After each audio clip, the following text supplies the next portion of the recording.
ಬಾರಿಗಿಂತಲೂ ಒಳ್ಳೆ ತಗೊಂಡು ಬಂದಿದ್ದಾರೆ. ನಿಮಗೆ ನಿಮ್ಮ ಸರ್ಕಾರಕ್ಕೆ ಲೈಟಿಂಗ್ ಬಹಳ ಚೆನ್ನಾಗಿದೆ. ನಿಮಗೆ ಹೇಗಿದೆ ರಿಪೋರ್ಟ್ ಹೇಳಿ? ಬಹಳ ಚೆನ್ನಾಗಿ ಮಾಡಿದ್ದಾರೆ ಸರ್, ಲೈಟಿಂಗ್ ಚೆನ್ನಾಗಿದೆ. ತಮಗೇನು ರಿಪೋರ್ಟ್ಸ್ ಹೇಳಿ? ನನಗೆ ಇರೋದು ನಿಮ್ಮ ರಿಪೋರ್ಟೇ ನನ್ನ ಹತ್ರನೂ ಇರೋದು. ನಿಮ್ಗೇನು ರಿಪೋರ್ಟ್ ಇದೆ ಆ ರಿಪೋರ್ಟೇ ನನ್ನ ಹತ್ರನೂ ಇರೋದು. ದಸರಾ ಈ ಸಾರಿ ಜಾಸ್ತಿ ವಿಸಿಟರ್ಸ್ ಬರ್ತಾರೆ. ನಂಬರ್ 1 ಲೈಟಿಂಗು ಭಾಳ ಚೆನ್ನಾಗಾಗಿದೆ. ನಂಬರ್ 2 ಈ ಸಾರಿ ಏರ್ ಶೋ ಕೂಡ ಚೆನ್ನಾಗಾಗಿದೆ. ಇವತ್ತು ಇತ್ತಲ್ಲ, ಆಮೇಲೆ ಡ್ರೋನ್ ಶೋ ಅದು ಚೆನ್ನಾಗಿದೆ. ಸೊ ನೀವೆಲ್ಲ ಖುಷಿಯಾಗಿದ್ರೆ ನಾವು ಖುಷಿನೇ. ನಿಮ್ಮ ಅವಧಿಯಲ್ಲಿ ನಡೆದ ಬಹಳ ಅದ್ದೂರಿ ದಸರಾ ಅನ್ನಿಸ್ತಾ ಇದೆ. ಕ್ರೆಡಿಟ್ ಇಲ್ಲ,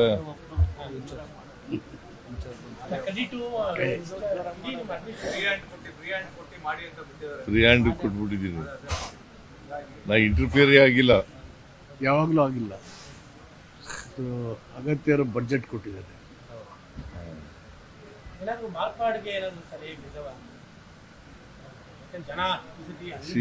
ಜನರ ಹಬ್ಬ ಆಗಬೇಕು, ಜನ ಖುಷಿಯಿಂದ ಇರಬೇಕು, ಜನರು ಖುಷಿಯಿಂದ ಪಾರ್ಟಿಸಿಪೇಟ್ ಮಾಡಬೇಕು.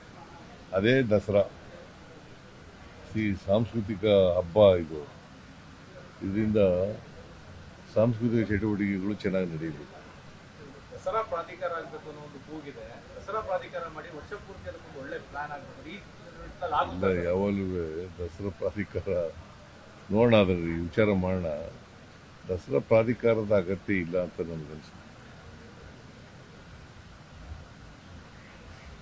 ಪ್ರಾಧಿಕಾರದ ಈಗ ಎಕ್ಸಿಬಿಷನ್ ಪ್ರಾಧಿಕಾರ ಇದೆ, ಚಾಮುಂಡಿ ಪ್ರಾಧಿಕಾರ ಇದೆ. ದಸರಾ ಇಂಡಿಪೆಂಡೆಂಟ್ ನನ್ನ ಪ್ರಕಾರ ವೈಯಕ್ತಿಕವಾಗಿ ಅಗತ್ಯ ಇಲ್ಲ ಅಂತ ಅನ್ಸುತ್ತೆ.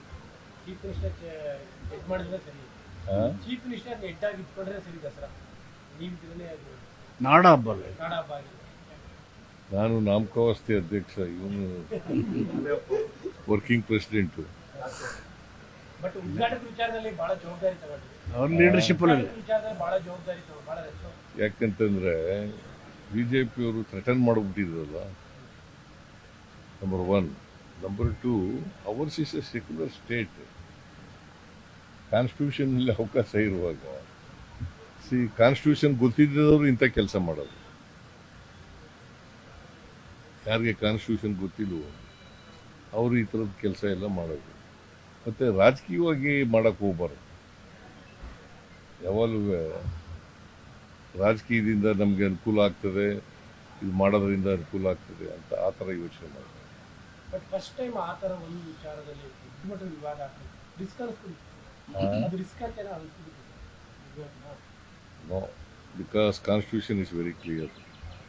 That is why ಸುಪ್ರೀಂ ಕೋರ್ಟ್ವರೆಗೂ ಹೋದ್ರು ಕೂಡ ಸುಪ್ರೀಂ ಕೋರ್ಟ್ನವರು ಶ್ರೀಮಾರಿ ಆಗ್ತದೆ ಅವರಿಗೆ.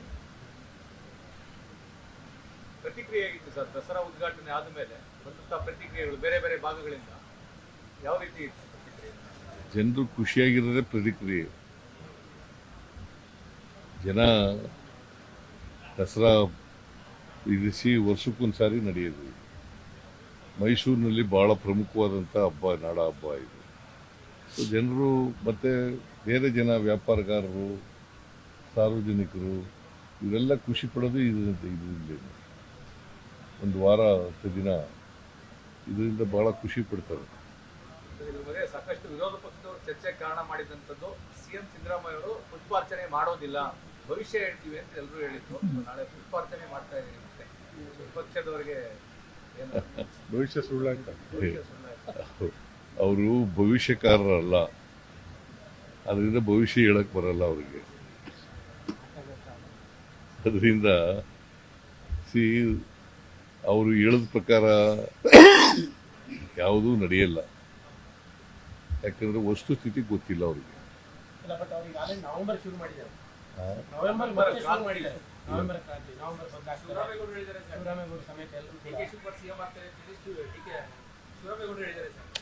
ಜನ ಹೇಳ್ತಾ ಇರ್ತಾರೆ. ಯಾಕಂದ್ರೆ ನವೆಂಬರ್ಗೆ 2.5 ವರ್ಷ ಆಗುತ್ತಲ್ಲ, ಆ ಥರ ನಾನೇನು ಹೇಳಿದ್ದೀನಿ ಅಂತಂದ್ರೆ ಹೈಕಮಾಂಡ್ನವರು ಏನು ತೀರ್ಮಾನ ಮಾಡ್ತಾರೆ ಅದಕ್ಕಂತ ನಡ್ಕೋಬೇಕು ಎಲ್ಲರೂ ಅಲ್ವಾ. Whatever the high command decides you have to go by it. ವಿಪಕ್ಷದವರ ಭವಿಷ್ಯ ನಿಜ ಆಗಲ್ಲ. ಮುಂದಿನ ಸತಿ ನೀವೇ ಪುಷ್ಪಾರ್ಚನೆ ಮಾಡಿ. ಮುಂದಿನ ಸತಿ ನೀವೇ ಯಾಕೆ ಮಾಡಬಾರ್ದು? ಮಾಡಿ. ಅಲ್ಲ, ನಮ್ಮೂರಲ್ಲೇ ಮಾಡ್ತೀರಾ ಅಂತ ಕೇಳಿದ್ರೆ ಐ ಹೋಪ್ ಸೋ. ಅವ್ರಿರೋ ತನಕ ಅವರೇ ಮಾಡ್ತಾರೆ. I hope so. 5 ವರ್ಷ ಅವರೇ ಮಾಡ್ತಾರೆ. 5 ವರ್ಷ ನೀವೇ ಮಾಡಿ. ಹೌದು. ಸರ್ ಈಗ ಸರ್ ಇಷ್ಟು ದಿನ ಮಾಡ್ಕೊ ಬಂದಿದ್ದೀನಲ್ಲ. ಸಿ 2ನೇ ಸಾರಿ ಮುಖ್ಯಮಂತ್ರಿ ಆಗಲ್ಲ ಅಂತಂದ್ರು, 2ನೇ ಸಾರಿ ಮುಖ್ಯಮಂತ್ರಿ ಆಗ ಕಾಗೆ ಕೂತ್ಬಿಟ್ಟದೆ ನನ್ನ ಕಾರ್ನಲ್ಲಿ ಅಂತ ಹೇಳಿದ್ರು. ಚೀಫ್ ಮಿನಿಸ್ಟರ್ಗಿರಿ ಹೋಗ್ತದೆ ಅಂದ್ರು. ಬಜೆಟ್ ಮಂಡಿಸಲ್ಲ ಅಂತಂದ್ರು. ಬಜೆಟು ಮಂಡಿಸಿದೆ. ಅದಾದ್ಮೇಲೆ 2 ವರ್ಷ ಇದ್ದೆ.